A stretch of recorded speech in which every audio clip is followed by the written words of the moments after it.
उत्तराखंड का एक ऐसा क्षेत्र जो बड़े बांध के लिए दुनिया भर में जाना जाता है। एक ऐसा क्षेत्र जहां पर पर्यटन की अपार संभावनाएं थी, लेकिन कुछ नेताओं की अकर्मण्यता के कारण यहां वो संभावनाएं विकसित नहीं हो पाई। ये वो क्षेत्र है, ये वो जिला है जो पौड़ी से, देहरादून से सीधा सटा हुआ है, जो ऋषिकेश से भी कनेक्टेड है, लेकिन जिस तरीके का पर्यटन टिहरी क्षेत्र में होना चाहिए था वो नदारद रहा है। इसके कारण क्या है, इसका जवाब देने की जिम्मेदारी तो स्थानीय नेताओं की है, लेकिन हम आज पूरे टिहरी जिले की 6 विधानसभा सीटों का विश्लेषण करने जा रहे हैं। इन 6 सीटों में कुछ सीटें ऐसी हैं जहां पर पिछले 10 वर्षों में जबरदस्त तरीके से काम हुआ और कुछ क्षेत्र ऐसे हैं जहां 10 वर्षों से काम हुआ ही नहीं है।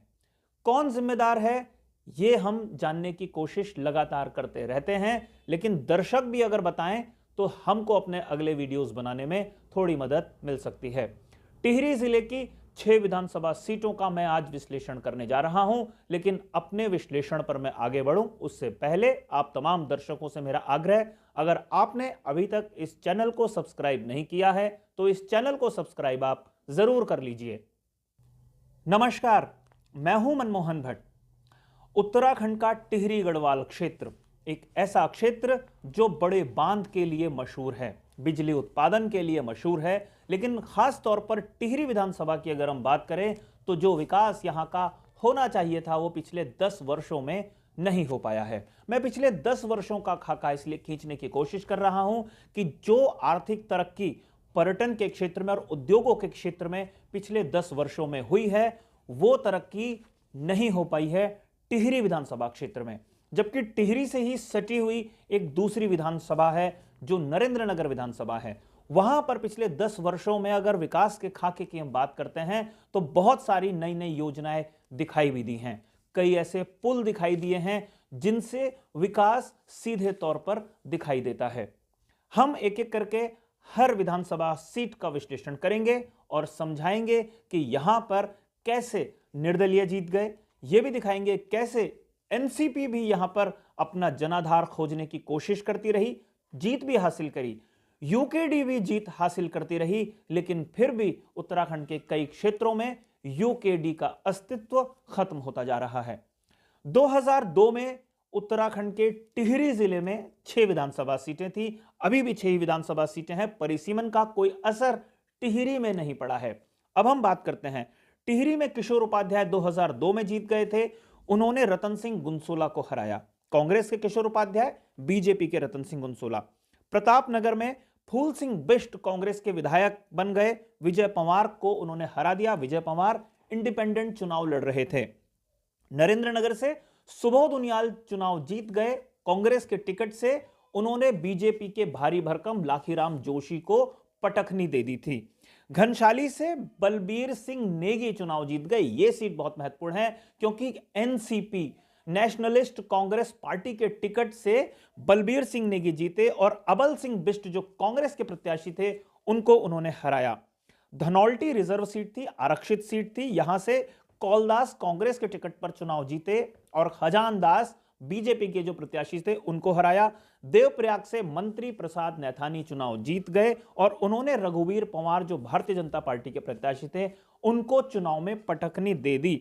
यानी कि कांग्रेस 5 सीटें जीत गई थी 2002 में और 1 सीट एनसीपी को मिली थी। बीजेपी का खाता टिहरी जिले में खुल नहीं पाया था। यह अपने आप में बहुत स्पष्ट सी बात है। जब 2002 में कांग्रेस जीती थी तो उसे 36 सीटें मिली थी, बीजेपी को सिर्फ 19 सीटें मिली थी, बीएसपी को 7, उत्तराखंड क्रांति दल को 4 सीटें मिली थी और एनसीपी को जो 1 सीट मिली थी वो टिहरी जिले में ही मिली थी बलबीर सिंह नेगी को।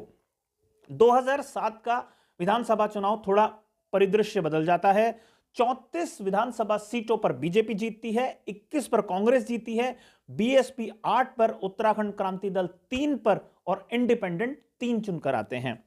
टिहरी से किशोर उपाध्याय रिपीट हो जाते हैं, कांग्रेस के टिकट पर जीत जाते हैं। बीजेपी के खेम सिंह चौहान को वो हरा देते हैं। प्रतापनगर से विजय पंवार जो निर्दलीय के चुनाव हार गए थे 2002 में, इस बार वो बीजेपी से चुनाव लड़ते हैं, जीत जाते हैं। फूल सिंह को हरा देते हैं जो कांग्रेस के पिछली बार के विजयी प्रत्याशी थे। नरेंद्र नगर बड़ी महत्वपूर्ण विधानसभा है। यहां से जो कांग्रेस के दिग्गज प्रत्याशी थे सुबोध उनियाल, वो हार जाते हैं ओम गोपाल सिंह रावत से मात्र 4 वोटों से। सुबोध उनियाल अभी भी जो इंटरव्यू दे रहे थे 2-3 दिन पहले, वो बता रहे थे कि इलेक्ट्रॉनिक वोटिंग मशीन की जब गणना हुई तो उसमें सुबोध उनियाल जीत गए थे, लेकिन कुछ छेड़ाखानी इस तरीके से हुई कि उनको हराया हुआ दिखा दिया गया जब मतपत्रों की गिनती हुई। तो सुबोध उनियाल उस चुनाव को नहीं भूले, मात्र 4 वोटों से वो चुनाव हार गए थे। चुनाव में धांधली का भी उन्होंने आरोप लगाया था उस समय। घनशाली से बलबीर नेगी कांग्रेस में शामिल हो जाते हैं, जो एनसीपी से चुनाव लड़ते हैं 2002 में, वो एनसीपी छोड़ के कांग्रेस में चुनाव लड़ते हैं, जीत जाते हैं। अबल सिंह बिष्ट को बीजेपी के हरा देते हैं। धनौल्टी से खजान दास बीजेपी के चुनाव जीत जाते हैं और कौल दास कांग्रेस के प्रत्याशी हार जाते हैं। देवप्रयाग से अप्रत्याशित रूप से दिवाकर भट्ट चुनाव जीत जाते हैं उत्तराखंड क्रांति दल के टिकट पर। दिवाकर भट्ट उत्तराखंड क्रांति दल के ही नेता माने जाते हैं, लेकिन बिन पैंदी के लोटे हैं। जब उनको मौका मिला इसके बाद तो उन्होंने मंत्री प्रसाद नैथानी को तो हराया, वो खंडूड़ी साहब और निशंक साहब की कैबिनेट में बतौर कैबिनेट मंत्री शामिल रहे। बीजेपी उन्होंने ज्वाइन कर ली। 2012 में उनका जो हश्र हुआ वो उनको समझ में आ गया कि जनता ने उनको नकार दिया और बीजेपी के टिकट से उनको नकारा, लेकिन फिर वो अब यूकेडी के टिकट पर चुनाव मैदान में उतरने की कोशिश कर रहे हैं। तो बिन पैंदी के नेताओं को आप समझिए कि कौन कौन बिन पैंदी का लोटा है इस चुनाव में। टिहरी से, खासतौर पर टिहरी जिले से आगे आता हूं। 2012 में टिहरी गढ़वाल जो सीट थी, वहां से किशोर उपाध्याय 377 वोट से चुनाव हार गए। दिनेश धनई इंडिपेंडेंट कैंडिडेट चुनाव जीत गए। प्रतापनगर से विक्रम सिंह नेगी कांग्रेस से चुनाव जीत गए। विजय सिंह पंवार, गुड्डू पंवार जिन्हें कहा जाता है, बीजेपी के, वो चुनाव हार गए। नरेंद्र नगर से सुबोध उनियाल ने अपनी हार का बदला ले लिया। ओम गोपाल सिंह रावत को उन्होंने हरा दिया। अब की बार ओम गोपाल सिंह रावत बीजेपी के टिकट से चुनाव लड़ रहे थे। आप समझिए, जो उत्तराखंड क्रांति दल के 2 नेता चुनकर आए थे, दिवाकर भट्ट और ओम गोपाल रावत, उन्होंने पार्टी बदल ली। वो उत्तराखंड क्रांति दल को छोड़कर बीजेपी में शामिल हो गए और दोनों के दोनों धराशायी भी हो गए। घनशाली से भीमलाल आर्य बीजेपी से चुनाव जीत गए।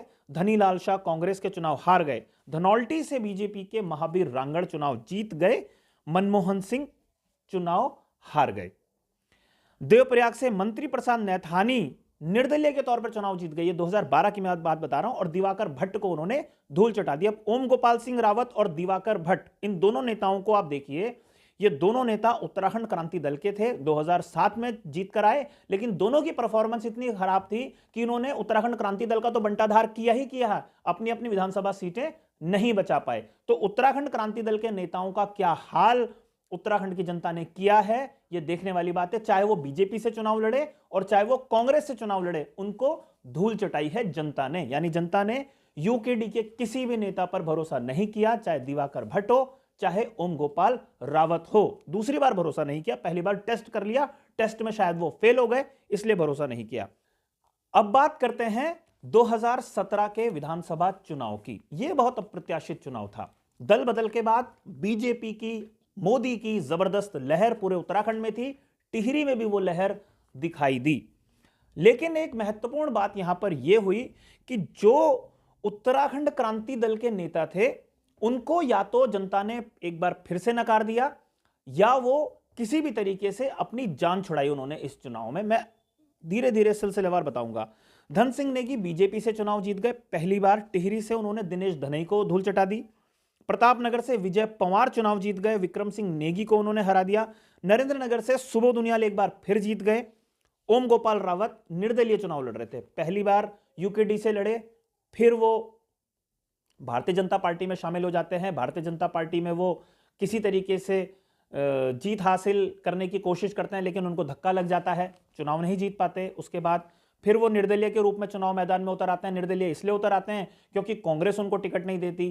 कांग्रेस ने हिमांशु बिजलवान को टिकट दे दिया, ओम गोपाल सिंह रावत बाहर हो गए, फिर निर्दलीय के रूप में मैदान में उतर आए। घनशाली से शक्तिलाल शाह, धनीलाल शाह को उन्होंने हरा दिया। धनौल्टी से प्रीतम पंवार इंडिपेंडेंट चुनाव जीत गए। यह बड़ा महत्वपूर्ण है। प्रीतम पंवार वो नेता हैं जो उत्तराखंड क्रांति दल के टिकट पर चुनाव जीते थे, लेकिन इस बार वो निर्दलीय के रूप में भी चुनाव जीतने में कामयाब हो गए। मोदी लहर में भी वो चुनाव जीत गए। ये अपने आप में एक बड़ी उपलब्धि प्रीतम पंवार के खेमे के लिए थी। लेकिन उत्तराखंड क्रांति दल कहां गया, यह समझने की आवश्यकता है। हम तीन नेताओं का जिक्र कर रहे थे, ओम गोपाल रावत, दिवाकर भट्ट और प्रीतम पंवार। ये कभी यूकेडी के थे। दिवाकर भट्ट कभी बीजेपी के थे, कभी यूकेडी के थे। प्रीतम पंवार कभी यूकेडी के थे, कभी निर्दलीय थे, और इस समय वो बीजेपी के हैं। ओम गोपाल सिंह रावत बड़े मजेदार है, कभी वो यूकेडी के थे, कभी इंडिपेंडेंट थे, कभी कांग्रेस के थे, कभी बीजेपी के थे। काम किसने क्या किया है, अगर इसका मूल्यांकन करेंगे तो यह पता चल जाएगा कि ये सारे लोग कितने पानी में हैं। इन्होंने कोई काम किया नहीं, इसलिए जनता ने इनको धूल चटा दी। प्रीतम पंवार थोड़े से मजबूत नेता थे जिन्होंने कुछ काम किया और वो लगातार जीते भी हैं, और बाकी नेता सिर्फ मलाई चाटने की कोशिश करते रहे। ना मलाई उनको हाथ लगी और ना ही वो दोबारा जीत हासिल कर पाए। देवप्रयाग में विनोद कंडारी ने जब दिवाकर भट्ट जैसे भारी भरकम नेता को हराया, तो अंदाजा लगाइए एक युवा नेता ने भारी भरकम दिवाकर भट्ट को चुनाव मैदान में हरा दिया। दिवाकर भट्ट बीजेपी में थे, फिर इंडिपेंडेंट भी आए, और बाद में इस समय वो यूकेडी की तरफ से चुनाव मैदान में हैं। तो ये बिन पैंदी के दो तीन नेता हैं, ओम गोपाल रावत और दिवाकर भट्ट, जो कभी बीजेपी में होते हैं, कभी कांग्रेस में होते हैं, कभी निर्दलीय होते हैं, कभी बीजेपी में आते, मतलब घूमते फिरते रहते हैं। नतीजा क्या होता है वो हम सबके सामने है। अब हम बात करें कि इस चुनाव में क्या हो रहा है। 10 वर्षों का अगर हम खंगालने की कोशिश करें कि पूरे टिहरी गढ़वाल की 6 सीटों पर क्या विकास हुआ है, तो विकास की रफ्तार हमारे को एक दो जगह ही दिखाई देती है। एक जगह तो ऋषिकेश के पास वाला जो क्षेत्र है, तपोवन जिसको कहा जाता है, रामझूला का जो क्षेत्र जिसको कहा जाता है, उससे लेकर पौड़ी गढ़वाल क्षेत्र में जाने के लिए एक पुल बना है जिसको जानकी सेतु कहा जाता है। वो एक बड़ी उपलब्धि है इस बीजेपी की सरकार की और स्थानीय विधायक की भी। ऐसे ही जो डोबरा चांटी पुल है उसमें थोड़ा बहुत काम हुआ है, जिसको बड़ी उपलब्धि बीजेपी बताती है अपनी। हालांकि उसके लिए दावा करते हैं किशोर उपाध्याय कि सुप्रीम कोर्ट तक वो गए थे और उस पुल को बनाने के लिए उन्होंने मजबूत पहल की थी। लेकिन जो बाकी और नेता हैं उनसे अगर पूछें कि उन्होंने टिहरी के लिए क्या किया है, औद्योगिकीकरण की जो रफ्तार पूरे देश भर में बढ़ी है, क्या वो टिहरी तक पहुंची है? टिहरी क्षेत्र तक, ऋषिकेश से ही टिहरी तक पहुंची है? शायद नहीं पहुंची है। जिस प्रकार का पर्यटन उत्तराखंड में विकसित हुआ है, ऋषिकेश से लेकर देवप्रयाग तक खूब जबरदस्त तरीके से कैंपिंग, राफ्टिंग विकसित हुई है, लेकिन जो टिहरी झील है, जो सबसे बड़ी झील है, वहां पर वाटर स्पोर्ट्स उस तरीके से डेवलप करने में स्थानीय विधायक अपने को कामयाब नहीं कर पाए हैं। वहां के स्थानीय लोगों के लिए यह एक बड़ी चिंता का विषय है, क्योंकि अगर वहां पर इस तरीके की चीजें डेवलप होती तो शायद रोजगार के कई मौके विकसित होते, जैसे कि ऋषिकेश से लेकर देवप्रयाग तक विकसित हुए हैं। यह बात बड़ी समझने की है, इसके आकलन करने की आवश्यकता है। जो टूरिज्म इंडस्ट्री का बड़ा सेक्टर ऋषिकेश और देवप्रयाग के बीच में डेवलप हुआ है, वो टिहरी झील के इर्द गिर्द क्यों नहीं हुआ पिछले 10 वर्षों में, इसका मूल्यांकन करने की आवश्यकता है। नरेंद्रनगर विधानसभा के क्षेत्र में ही आता है, जो ब्यासी वाला क्षेत्र है, तपोवन वाला क्षेत्र है, और एक बड़ी आबादी पर्यटकों की उस क्षेत्र में आती है। कुछ काम वहां पर हुए हैं और कुछ काम करने का दावा स्थानीय विधायक करते हैं। जाहिर सी बात है कि 3 बार के विधायक हैं सुबोध उनियाल, उन्होंने अपने क्षेत्र के लिए कुछ काम किए हैं और निर्विवाद रूप से वो एक बड़े नेता हैं नरेंद्रनगर विधानसभा के। उनके सामने ओम गोपाल रावत की एक चुनौती रहती है। 3 चुनाव में उन्होंने ओम गोपाल रावत को पटकनी दी है, एक बार वो सिर्फ 4 वोटों से चुनाव हारे हैं। किशोर उपाध्याय 2 चुनाव लगातार जीते हैं, एक चुनाव वो टिहरी से 377 वोट से हार गए थे। इस बार वो बीजेपी के सिंबल पर चुनावी मैदान में हैं। उनके सामने दिनेश धनई प्रत्याशी हैं। हालांकि जो कांग्रेस के टिकट पर धन सिंह नेगी वहां चुनाव लड़ रहे हैं, वो त्रिकोणीय बनाने की कोशिश कर रहे हैं, लेकिन मेरे को ऐसा लगता है कि टिहरी में भी मुकाबला 2 लोगों के बीच में है, किशोर उपाध्याय और दिनेश धनई के बीच में। चूंकि बीजेपी का जो निवर्तमान विधायक धन सिंह नेगी थे, उनकी परफॉर्मेंस शायद इतनी खराब थी कि उनको बदला गया और किशोर उपाध्याय को बीजेपी ने टिकट दिया है।